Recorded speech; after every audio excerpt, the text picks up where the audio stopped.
Breaking news. Out of Las Vegas Raiders training camp, we may be witnessing the rise of a player who could completely reshape this defensive line. Could this be the turning point for Tyrie Wilson's career? Stick around, because what we've just learned might change the way fans look at him forever. Reports out of Raiders camp are turning heads today. Tyrie Wilson, the former first-round pick, is making serious noise, 2 sacks during team drills, and more importantly, showing flashes of dominance that Raider Nation has been waiting for. For 2 seasons, the expectations were sky high, but the production just wasn't there. His rookie year, practically lost without a proper training camp. Year 2, hopes were high, but he struggled to truly stand out. Critics were starting to question if the Raiders had missed on him. But now, things are shifting, and here's the key detail: it isn't happening at his usual edge spot. Instead, Wilson is wreaking havoc from the defensive tackle position. Think about it, as an edge rusher, pushing a tackle back 3 yards doesn't always get you to the quarterback. But inside, at defensive tackle, 3 yards is enough to collapse the pocket and disrupt the entire play. And that's exactly what Wilson did against the 49ers last season, bulldozing a guard straight into Brock Purdy and forcing a third down stop. He's also showing the ability to free up teammates. In 1 rep, he occupied both a guard and a tackle, creating the perfect lane for Malcolm Koonce to pressure the quarterback. That's impact football. That's the kind of difference maker the Raiders drafted him to be. Before we dive deeper into these latest updates, make sure you subscribe to the channel, hit that like button, and don't forget to press the bell icon so you never miss breaking NFL news. Alright, let's move on to the rest of the story. Back to Wilson, the buzz is that if the Raiders fully commit him to the defensive tackle role, we might finally see him live up to that 7th overall pick potential. The dominance we're seeing in camp isn't just flashes anymore. It's becoming consistent. This raises a bigger question: could the Raiders' defensive front look completely different if Wilson locks down the inside role? And with reports swirling around the league about potential trade pieces on the market, like Cincinnati's Trey Hendrickson, Raider Nation could be looking at a defensive line transformation. When you line up as a defensive tackle, you're already breathing down the quarterback's neck. That's why this role fits Tyrie Wilson so well. He's strong enough to hold his ground, and unlike some edge rushers who get swallowed by double teams inside, Wilson's power actually allows him to thrive there. And the reports back it up. Multiple insiders have noted the same thing. When Wilson lines up on the interior, he's the one doing the damage. Play after play, that's where he's making his presence felt. Now the Raiders' defensive line rotation is starting to take shape. Max Crosby is a lock. Adam Butler brings reliability, but after that it gets murky. Guys like Jonah Laulu or Thomas Booker have flashed here and there, but neither has shown the kind of consistent disruption this defense needs. That's where Wilson comes in. If you weigh the upside, would you rather have Laulu plugging gaps or Wilson collapsing the pocket as a 7th overall pick? It's not even close. Wilson has the raw tools to tilt the field: long arms, brute strength, and the kind of interior push that quarterbacks hate. Think of the blueprint. The Packers drafted Rashan Gary knowing he was raw but trusting his development. Years later, he's become one of the most dangerous defenders in the league. Wilson's path might not look identical, but we're starting to see a similar story unfold. He may not dominate off the edge, but inside, that's where his flashes turn into real production. And this isn't just about potential, it's about need. The Raiders already know Crosby can win almost every snap. Butler wins his share. But the missing piece is a third force on the line, someone who can consistently push the pocket and make life miserable for opposing quarterbacks. Wilson might be that missing piece. He's even said it himself. His long arms and power make him confident he won't struggle inside. And if he believes it, and the tape shows it, then the Raiders have a real decision to make. Do you keep trying to force him as an edge rusher, or do you unlock his true potential and let him grow into a full-time defensive tackle? The truth is, Tyrie Wilson hasn't looked like a natural fit on the edge. He's just not winning there the way the Raiders need him to. And that's why the team's defensive adjustments this season are so interesting. Take Max Crosby, for example. There were moments this preseason where the coaching staff shifted him closer to the tight end, putting him in tighter alignments instead of letting him rush wide. Even George Kittle mentioned that when Crosby lines up closer inside, it actually makes blocking him easier. That's the exact opposite of what you want with a guy as explosive as Crosby. And that's where Tyrie Wilson comes in. If you're going to line someone up tighter, closer to the action, it makes far more sense to use Wilson in that role. His build, his strength, his inside push, it all fits the job description. Now, it's not all perfect. Moving inside brings new challenges. Wilson could struggle against the run early on. We've seen this before. Adam Butler came into the league as a pass rusher who couldn't handle double teams or anchor against the run. Over time, he developed into a balanced defender. Wilson's likely to face the same learning curve. Guards and centers will test him, and he'll need to adjust. But the Raiders have options. On early downs, they can rotate Jonah Laulu to handle the run. Then, when it's second and long or third down, unleash Wilson inside where his power becomes a real weapon. If the offense picks up a fresh set of downs, keep him in and let him stack more reps at defensive tackle. That's how you turn raw talent into real production. And speaking of camp updates, there's another major development. For the first time, Terrell Edmunds took reps with the starting defense at the post safety spot. The Raiders slid Jeremy Chinn into a big nickel role, which opened the door for Edmunds to work with the first team. That's huge news considering Chris Smith had been holding that role until now. And it doesn't stop there. Just yesterday, rookie corner Kyu Blu Kelly got first-team snaps.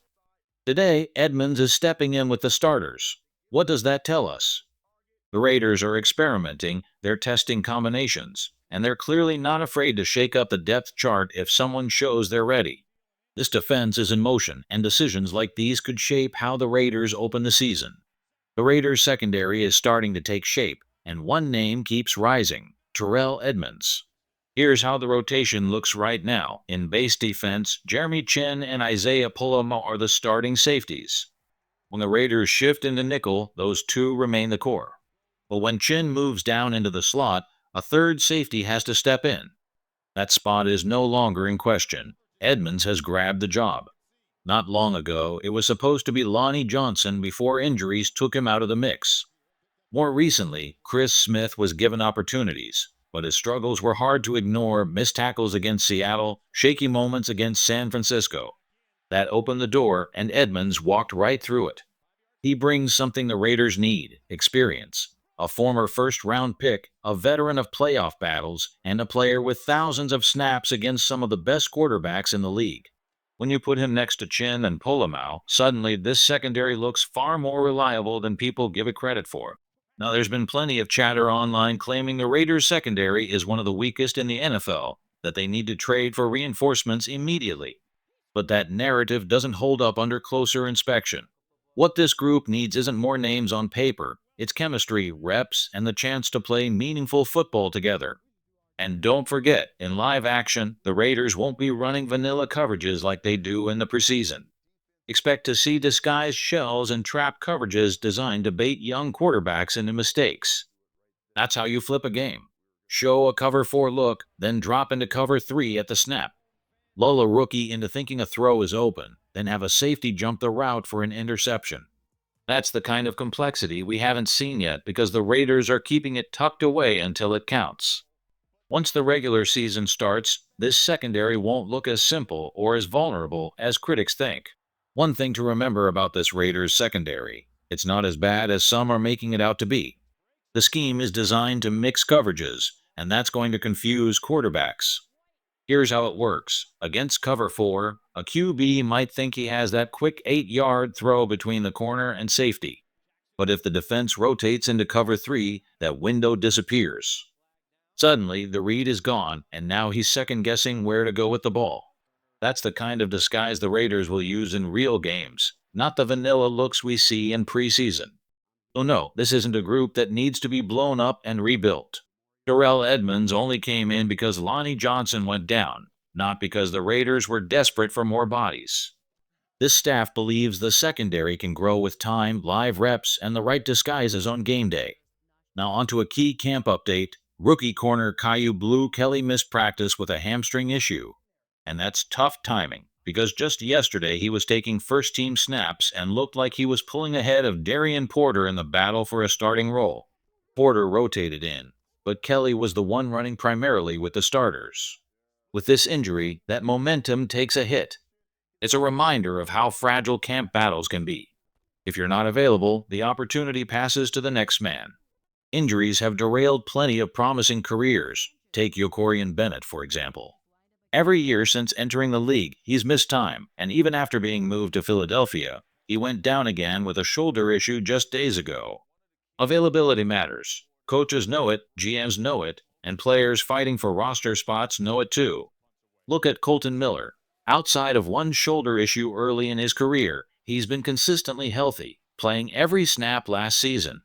That kind of reliability is priceless. As for Kelly, it's unclear if this hamstring problem is minor or something more serious. But if he wants to lock down a starting role, staying healthy is non-negotiable. The talent is there, but the NFL is as much about being on the field as it is about making plays once you're there. Availability matters in the NFL, and Pete Carroll has made that crystal clear. If you're healthy and dependable, you'll stick with this team. If injuries keep piling up, your spot is in jeopardy. And that's the harsh reality facing some Raiders right now. Players who were projected to have major roles could see those opportunities slip away if they can't stay on the field. It's something to watch closely as camp moves forward. Now shifting to the offensive side of the ball, there's a battle heating up in the trenches. Alex Kappa is officially back, and he's been taking first-team reps at right guard. That means the competition with Jackson Powers Johnson is alive again. Here's why that matters. If Kappa only worked against second-team defenders, the evaluation wouldn't be fair. The Raiders want to see him tested against starting-caliber competition. Since he missed the 49ers scrimmage and 2 preseason games, this week's reps are his first true chance to prove he can handle top-level talent. Kappa's biggest challenge will be facing his own teammates in practice, guys like Adam Butler, Jonah Laulu, and Tonka Hemingway, all of whom could see starting roles this year. That's the closest simulation the Raiders have to real game speed. And while I still expect Jackson Powers Johnson to win the job, Kappa getting these first-team snaps is a sign the coaches want a full, fair look before making a final decision. And now, the headline that's stirring up even bigger conversation, Trey Hendrickson. The Bengals star pass rusher has been pushing for a long-term deal for years, but Cincinnati continues to resist. Despite being one of the league's top defensive ends, he's been stuck on short-term contracts. Now he's done waiting. Hendrickson wants guaranteed money, and he's not backing down. For a player of his caliber, a consistent top 10 edge rusher, the question isn't whether he deserves it. The real question is, which team is going to step up and pay him? The Bengals are in trouble, and here's why. Their Super Bowl window came when Joe Burrow, Jamar Chase, and Tee Higgins were all on rookie deals. That was the year they broke through and made it to the big game. But that window is gone. Now those stars command massive contracts, and the roster around them is thinner than ever. And it shows. We've already seen backup units from other teams push around Cincinnati's starters in the trenches. That's the red flag. They've invested heavily in skill positions, but neglected the offensive and defensive lines. And in the NFL, if you can't win in the trenches, you don't win championships. Which brings us back to Trey Hendrickson. The Bengals have refused to give him the long-term deal he deserves, and now the star pass rusher is reportedly available for trade. That set off a storm of speculation, and yes, the Raiders are being mentioned as a front-runner. According to one NFL executive, Las Vegas has the right mix of urgency and aggressiveness to pull off this kind of move. Tom Brady and Mark Davis want to win now, and Pete Carroll has never shied away from bold decisions if it makes the roster better. Hendrickson, even at age 30, would instantly raise the ceiling of this defense. The real question is cost. The Bengals would love to bring back a high draft pick or a young player in return. But the reality is Hendrickson doesn't want to be there, and Cincinnati knows it. That could lower his trade value to something like a mid-round pick, maybe a third or fourth, rather than the massive package the Bengals are hoping for. Would the Raiders part with a developing edge like Tyree Wilson or Malcolm Koonce? That seems unlikely, but could a deal be structured around a veteran like Alex Kappa or another movable piece? Possibly. Either way, the Raiders are now firmly in the conversation, and if Hendrickson really is on the market, don't be surprised if Las Vegas makes a serious push. Now here's the tough part of the Trey Hendrickson conversation: the cost. Any team that trades for him won't just give up draft capital, they'll also need to commit north of $30 million. dollars. That's a massive investment for a 30-year-old pass rusher, and the Raiders have to ask themselves, does it really push them closer to a Super Bowl? Because Vegas already has the foundation of a strong defense. Max Crosby, Tyree Wilson, and Malcolm Koonce give this team one of the more underrated pass rush rotations in the AFC. Adding Hendrickson would raise the ceiling, sure, but is it the move that changes everything? If the Raiders truly wanted a win-now swing, some argue a shutdown corner like Jalen Ramsey would have been a better target when he was available. Or perhaps investing in the offensive line with a player like Tevin Jenkins, who could have paired nicely with Jackson Powers Johnson inside. Moves like that would have solidified the team where it arguably needs help most. Because let's be real, the offensive line remains the biggest question mark. DJ Glaze, Alex Kappa, Jordan Meredith. How consistently can these guys win their snaps? If the O-line struggles, it won't matter how dominant the pass rush is. That's why this Hendrickson situation is so fascinating. The Raiders don't need him, but could they use him? Absolutely. If the price drops to something like a second or third round pick, the temptation will be real. But the financial trade-off could mean saying goodbye to younger players or one-year veterans like Malcolm Koonce or even Devin White. So the question isn't just can the Raiders land Hendrickson, it's whether making that move is truly the smartest path to winning now.